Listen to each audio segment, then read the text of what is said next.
You're listening to the Health and Happiness Podcast with Travis Kemper and Lauren Maxwell. Each episode, we share easy-to-implement strategies to improve your health, happiness, and overall quality of life. Not changing your strategy merely because you are used to the one you have now is a lousy strategy. Seth Godin. How's it going, Travis? What have you been up to this last week? Well, I spent the week in the woods hunting for the first time in 15 years. I had a blast. I saw deer, elk, bear, and coyotes all within 40 yards of me, but I do not have to buy a new freezer to hold the meat because I was unsuccessful. It's and okay. When you say hunting, you mean like bow and arrow hunting, not like just your typical hunting. That's really cool.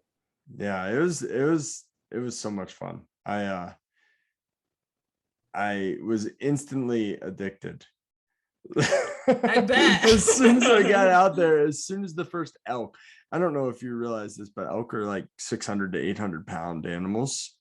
And the first night I went out, I had an elk and a calf, baby elk, within 20 yards of me, just in a stare down.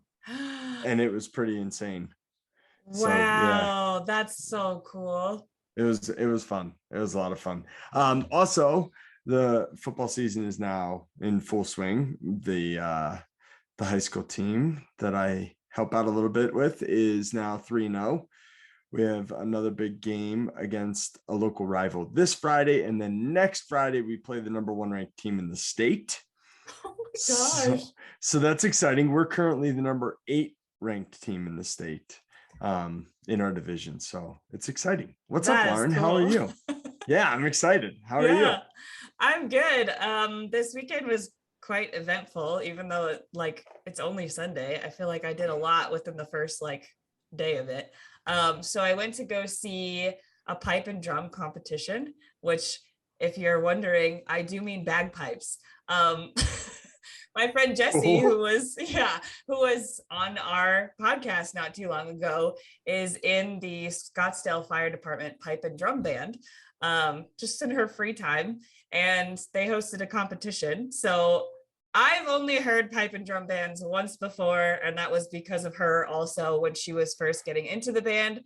It is a very interesting performance. Bagpipes are so much louder than you would ever expect, but they're also really kind of cool to listen to. I had no idea when I first heard them what this would sound like or how weird it would be, but it's actually kind of a fun thing to do. Everybody typically gets super drunk at these events, so just the environment is really fun to be in. But it was really cool. Yeah. So they got to march in and perform, and it was really fun. It kind of reminded me of marching band days, but with bagpipes. I'm assuming that she was playing the drums. Yeah, of course. Yeah, she was playing the drums. She, I think, is the lead drummer, which no surprise. She's talented at everything. Well, I wouldn't have been that surprised if she also picked up bagpipes at some point. Exactly. Just because she's well, the drums are I've gone as far as I want to go in drums. I know how to do that. Let's challenge myself. Let's pick up the bagpipes. Yeah. And then I also got to see another one of my friends this weekend. We haven't seen each other for, I don't know, a few months. So I got to see her new house and catch up on life, and it was really nice. I brought Keely and my husband, of course, but Keely loved their new place, and I've never seen her so content in somebody else's house. She slept for the whole entire day. I was interesting. This is not my dog. I'm so confused. She must want to live there or something. Interesting. So it was a good weekend, cool. All in all. What are we going to talk about today, Travis? Well, Chris is a listener to the podcast and asked a question about plateaus in your progress. So we're going to talk about that. He was specifically talking about building muscle and strength, but people hit weight loss plateaus. I guess you could pretty much hit a plateau in anything you're trying to improve. Mm-hmm. We're going to specifically talk about training plateaus and weight loss plateaus. So what is a training plateau is the first question. And just to just to let everybody know, we're kind of summarizing a bunch of things at the same time. Lots of different articles mainly have the same advice. There's a little bit of scientific studies in here. It's not highly researched in science though, which is a little surprising with like the military and sports science not researching it. Anyway, a training plateau is a time when you are no longer progressing in your workouts. You may have simply stopped being able to add more weight to your sets, or perhaps you haven't gained any additional muscle in quite some time. Plateau is when our bodies become accustomed to the stresses we place upon it throughout weight training. It can also become accustomed to a certain caloric intake. And really, you can just kind of replace the strength or the muscle building with fat loss or weight loss, and it's the same thing. Mm-hmm. So what are signs that you've hit a plateau? So signs that you've hit a plateau are, well, especially in weight training, again, it's a loss in strength or performance. So you're kind of finding that not only are you not making progress forward, but you're almost kind of falling backwards. So you're not able to like get the same weight that you were able to do before. And all of a sudden becomes harder. Your performance drops. One of the other articles that we read said failure to achieve a pump. So you're not getting that same like blood rushing through your muscles as you used to, because it just isn't happening anymore. You're feeling a lack of motivation internally. That's one of the most common signs I feel like that a lot of people feel, is just your body's like, I don't really care. I'm not motivated to go into the gym anymore. No progress in the last 2 weeks. This doesn't mean major progress. We're not talking in big terms here. There should be progress week to week, though, on small terms, like a few more reps or a slightly higher weight. If you're not making progress in any of your exercise during your whole workout, there's something going on there. Some people feel flush, and that could be like even from an issue in your personal life that's not even related to training. It'll still have an effect on your training, because stress causes an increase in blood pressure, which will in turn cause your face to become pink, red, and flushed. And your body is smart. It will give you the signs when it feels like you're not listening to it. And this is just one of them. Another sign can be an increase in irritability, but also like a lack of aggression, meaning like your aggression in the gym, like going for it. You're just not going for it the same way in the gym. Some people have noticed variances in heart rate. So there's a sympathetic form and a parasympathetic form. The sympathetic form is common in physical activities such as sprinting or fast, explosive, heavy lifting. So here you would see increases in heart rate. It would be higher than you would normally see it. The parasympathetic form is more common in endurance types of activities such as higher rep training or long cardio sessions. So here your heart rate would be lower, and you wouldn't be able to get it to rise like you normally do in exercise. Some people have also noticed that there's a decrease in appetite that goes right along with this. This is due to the fact that when our bodies become overworked and stressed, our muscle receptor sites can become tired and are no longer responsive to accepting those calories and shuttling into muscles as stored glycogen. So why do they believe this happens? It could be due to a number of reasons. It could be you're training too much, you're not training enough, you're eating too much, you're not eating enough, you're changing your workouts too often or not often enough. The reason behind most plateaus is the lack of strategic modifications in training programs, nutrition plans, and listening to your body biofeedback. Biofeedback. So listening to your body and saying, okay, something's wrong. I need to change something. Yeah, I feel like when you're in a plateau, it's really challenging, like mentally, to dissect it, because like Travis said, this could be due to a lot of things. And you're all of a sudden like, where do I start? What am I doing wrong? What is going on? And so I think a big part of figuring it out is listening to your body's feedback, that biofeedback. So I guess that leads us into, how do you overcome a plateau? Like, what do you do? Yeah, before we get to that, Lauren, when have you had plateaus and what do you think the cause was and how did you get over them? I've hit a couple of plateaus. I don't know when. I didn't like actually imagine that. I didn't journal the date That down is of that. shocking. I journaled through the plateau, but I have no idea when it was.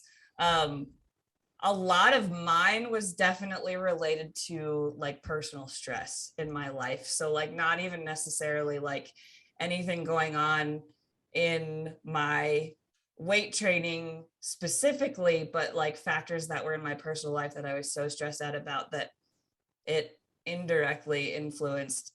I was like going through the motions. I wasn't really like that lack of aggression that I talked about, like Yep. that was real. Yep. It was just like basically like I didn't care. I wasn't motivated. The stress of my personal stuff was just like, it changed everything somehow without me realizing that I changed everything in my workout routine.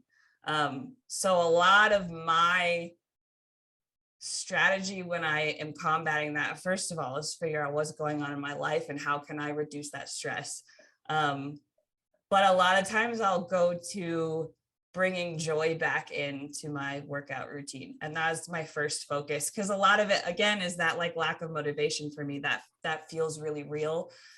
And so I need to bring joy that not only helps me get back into a workout routine, but it also like helps reduce the stress of every other part of my life. So I'll dance, I'll do things like dancing, things that are like not my normal stuff. And I'll do them for like a week or more often.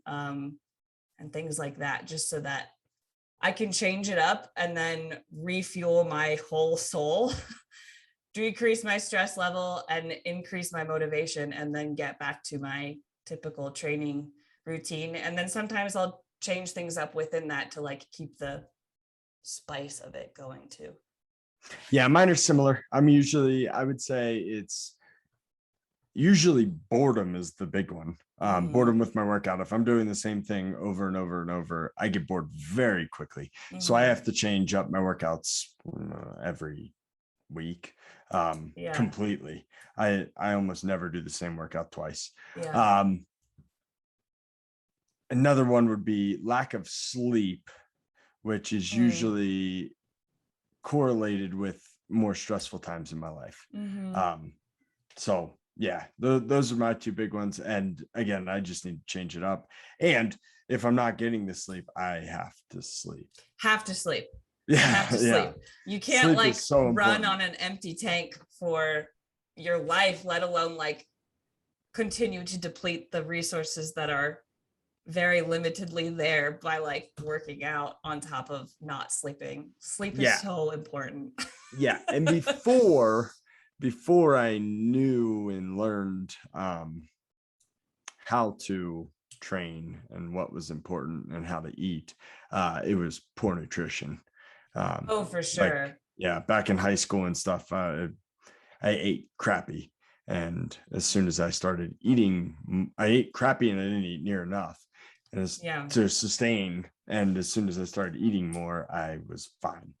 So those would be my big ones. That's a big deal. I think when I first started like really seriously working out to the point where like I've continued it for 4 years now in December, my nutrition went like hand in hand with that. So I didn't really have that experience like of not doing nutrition at the same time as I was working out. But I did learn really quickly that not eating enough is big deal, because so many people undereat when they like train on top of it, and your body needs the extra calories to be able to like put towards working out and training. Yeah, especially if you're trying to build muscle, which most people don't want to lose muscle. You might want to lose weight, but you rarely want to lose muscle because Right. then you just can't do as much. Right. All right. So how can we overcome plateau? I feel like we covered a number of ways right there, but let's see what the articles and research say. Well, first of all, let's go over kind of like a basic disclaimer almost. It's best to change one thing at a time, or like maybe at the most two, so that you actually know what has an effect, like the scientific method. If you try to change too many things at once, you won't actually know what made the difference. Also, when you're making changes, allow there to be time for the change to like have an effect. Like you don't want to change something every day or even like every week. Like it's important to change things and then allow the time to progress in the new modification strategies. Absolutely.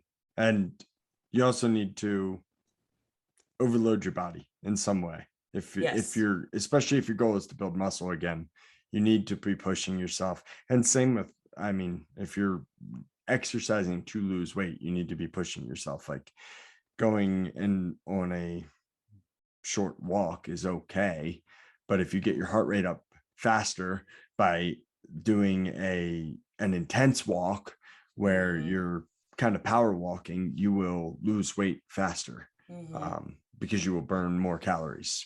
Yes, progressive overload is like the key of everything. I feel like. Yeah. Yes. So if you're in a plateau and you want to get out of that plateau, there are a number of things you can do. We'll break down each one of these a little bit. So one could be a deload week or a recovery week of rest. Taking a week off is weirdly beneficial sometimes. Yeah, it feels weird though. Yeah, it feels really weird. I typically don't take weeks off. I just change everything for a week. So I might legitimately just stretch 4 to 5 days in a row. I don't take weeks off because I get out of the habit then. And once I get out of the habit of doing something, it's harder to get back into the habit. So I take more than a week off basically if I do that. For sure. Yeah, that makes a lot of sense. I think typically we'll do the same thing that you do. I already said like I will take a week and just do dancing or like something that brings me joy. I've only ever taken like a week off, I think twice in the last 2 years, and that more often than not was like due to an injury. And I technically still like trained. I was just doing rehab, but it's not like my typical routine still. I don't typically take weeks off for the same reason, where it's just like it's part of my routine. And if you let that not become part of your routine, it's not part of your routine. Wow. Yeah. So I guess last week was kind of a week off, but in a weird way. Like I wasn't lifting weights, but I was hiking 9 to 12 miles a day with a pack on my back. So still definitely working. It was it was not a week off, but it was a change in the whole system for the week. Another one would be to track your workouts. Have we had an episode on tracking yet? I think we've mentioned it in a couple episodes when it's relevant, but no, we haven't had like a specific episode on it for sure. So tracking is really important because if you don't track, how do you know if you're improving? And a lot of people, I know that sounds silly, but you're either mentally tracking or you're tracking on a piece of pen and paper. Because if you don't remember, and I specifically see this in weightlifting with people when they only use machines, I don't know anybody that remembers the weight that they put on the machine. I don't ever. I go to the machine and just pick a random weight and see what feels good. If you're lifting up the weights to put on a barbell, I think most people can mentally track that. I know I can, but tracking is very important. If you don't track, you're probably not going to improve. You're not doing that progressive overload. You're not like slowly increasing every week if you don't remember where you were. And you're not seeing the progression, which probably limits your motivation. Okay, so what else, Lauren? There's a whole bunch of ways that you could switch up your workouts, which is things that I think Travis and I do. one thing that I don't think was mentioned at all necessarily in any of the articles was like, do a completely different type of workout, which is like walking, dancing, shadow boxing. That's one of the ones that I'll do when I'm bored, is shadow boxing. Like, just switch it up. Stretching. Duh, why didn't I think of that one? Mobility. Yeah, I do that a lot too. But also, if you're like just trying to get new things into your already like structured workout, here's a bunch of different ways that you can switch that up. You can do drop sets. So if you're maxing out at the same weight every single time and you can't push past that, drop your weight, do more reps, drop your weight again, do more reps, drop your weight again, do more reps. That's a way to keep at least pushing over that heavy weight plateau. Another one that I've done with people when training is I had a guy that could not bench 225 pounds. This was important to him. He could do 215 pounds for like 5 reps. So it made no sense that he couldn't do 225 pounds. So I just said one day, okay, we're going to put 245 on.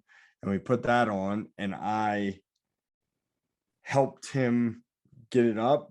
And we did it 3 times. And then the next time we benched, we did 225 and he had no problem. So It was just like, it was almost tricking his body, tricking his brain. Yeah. Like he saw the weight going up, whether I was pulling it or not. Yeah. With more weight, and he was able to do it. And we also did negatives when we did that. You know what a negative is? Yeah.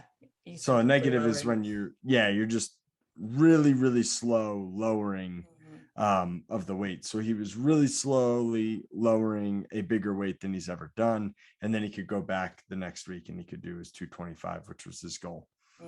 So yeah, that's one of them on here too, is focusing on that like lowering work, eccentric work after you've hit failure. Choosing a new rep range, mix up your reps and sets. Instead of doing like 2 sets of 10 reps, do 3 by 8, do 2 by 15, do like, just mix it up. Don't stay the same at everything. This is one I routinely do.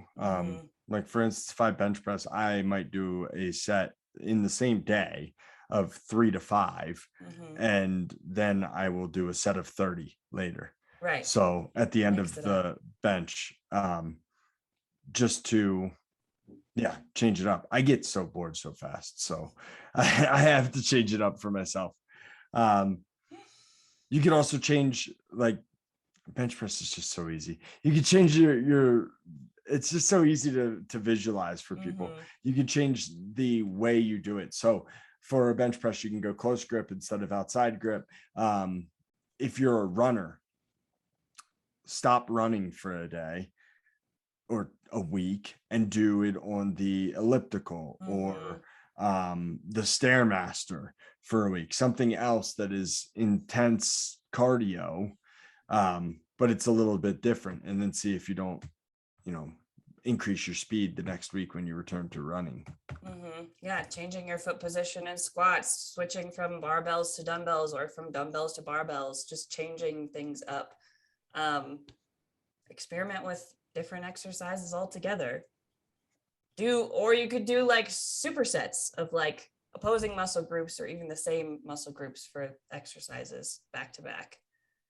Higher intensity stuff. So especially if you're struggling with weight loss or something like that, work in, or speed and running, work in sprints, work in plyometrics, high intensity interval training, do circuits instead of just doing bench press, rest, bench press, rest. Do bench press, flies, reverse flies, and pull-ups, and just keep going around in a circuit. It keeps it a little more exciting, and it changes it completely, and you're not doing the exact same thing over and over and over again. Yeah, you could do stuff with variable resistance, so things like bands that like change resistance the more you push into them because it's higher tension as you keep going. You could do partial range of motion. If you're trying to get more comfortable lifting heavier weight, you could do half the range of motion instead of full range of motion to, again, like kind of allow your brain to be like, okay, I can do this. doing more soft tissue work like foam rolling or getting a massage. Yeah, relaxation techniques. Relaxation techniques.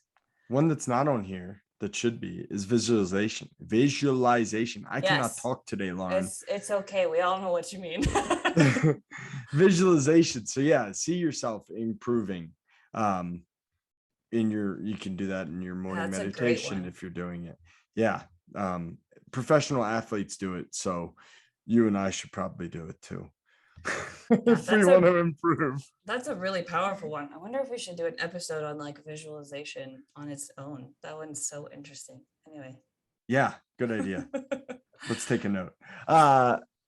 Yeah, make sure you're getting enough sleep. We talked a little bit about that earlier. That is my number one. When I don't get enough sleep, my body feels tight. When my body feels tight and weak, it's really, really hard to push myself like a crazy person. So there's thought to be changes in metabolism, appetite, and hormone balance with sleep deprivation, specifically testosterone. Sleep deprivation can decrease your levels of testosterone. Decreasing your levels of testosterone is almost guaranteed to increase your levels of fat and decrease your levels of muscle. Interesting. That's why people inject testosterone. Got it. It works. I don't recommend it. Yeah, I wouldn't either. We are not endorsing that on this podcast. No. Something we also already touched on was nutrition in general. Increase protein in your diet, add more meat, add a protein shake, nuts, beans. There was a 2011 study that specifically oh my God. There was a 2011 study that specifically looked at obese and overweight post-menopausal women that showed a higher protein intake during caloric restriction maintains muscle relative to weight loss, which in turn enhances physical function in older women. Yeah, and in that study, they were comparing two different diet strategies. One was high protein, one was high carbs, so more of a normal American diet, but both on the same caloric levels. And they found that there were significantly higher amounts of muscle in the study participants, these women who ate more protein versus more carbs. And that enhanced their physical function as well as allowed them to lose the weight. I don't think they lost any excess weight in that study, but they maintained muscle and lost the same weight. So they probably lost more size and looked better. Yeah. Which is what people typically care about. Yeah. You can also just increase your caloric intake. We talked about that one before. That was my biggest problem in building muscle when I was 16 through 19. And then I got into college and found the dining hall and the unlimited amount of food. And I made the most of it. And I was able to increase my muscle mass, my weight, everything. Yeah. So you saw me in PT school eating an absurd amount of food. A lot of food. Yeah, that was because just with the way that I live, I needed that much food to maintain my massive 175-pound frame. Yeah, that was great. It gave me a perfect opportunity to become friends with you by making a peanut butter and jelly sandwich. That's right. You can also track your calories. We talked about tracking your workouts. Definitely track your calories too. If you are at a plateau, it's just something you need to kind of know. It's more information to be able to like assess progress and change. And if to give you a why. Yeah, exactly. And if you're not if you are one of those people who hates tracking calories, track macros. Like track something, track your nutrition somehow. Yeah, I don't track very often. I've tracked macros before. Well, I've tracked both before. I hate tracking calories. It is like the obsessive mental thing that I just get stuck on. But macros, I did not have that experience. I thought macros is really like empowering personally. So I've done that before. I am not a diet tracker. I just go by how I feel. And if and my weight. If I Yeah. start to lose weight, I just eat more. Yeah. And I eat higher carbs personally. Yeah. Um, Yeah. A lot of how I mean, most day-to-day tracking is how I feel. yeah. But if I really want a little bit more information, I've done like the macros and then how do I feel when I eat this? How do I feel when I eat that? Blah, blah, blah, blah. And one last one is decrease your stress. You mentioned this. I mentioned this. Yeah. When I get stressed, I don't sleep. I don't eat very well. It doesn't work for training very well. Yeah, Lauren doesn't function very well when she's stressed. Yeah. Stress will increase your cortisol and can decrease testosterone in the body. We already talked about testosterone and its importance on muscle Mhm. retention, building, everything, and fat loss. Okay. So if you're at a Phew. plateau and you're stuck, change it up, do something Change it up. different. I think that's the weekly challenge. Just change it up, do something different, and change one thing this week and Mhm. see what your results are for the week. And if you increase your motivation, if you increase your weight loss or your strength or whatever your goal is, next week. And then if that doesn't work, do a different one. Mhm. Change it up. Hopefully, this will help any of you who are in the middle of a plateau currently. They're not fun to Yeah. be in, but you can get out. Awesome. Anything else, Lauren? I think that's it. Well, this is fun. This was fun. Thanks, everybody. We'll We'll see you see you next next week. time. Wow. Bye. Bye. Thank you for taking the time out of your busy day to listen to this episode of the Health and Happiness Podcast. We hope you enjoyed the episode and are getting benefits from our content. If your life is improving in part due to the information in this podcast, we would greatly appreciate you sharing the episode with your family and friends on social media and leaving us a review so we can continue to reach more people and improve the health and happiness of the community at large. Thanks again, and we will see you next week for another episode of the Health and Happiness Podcast.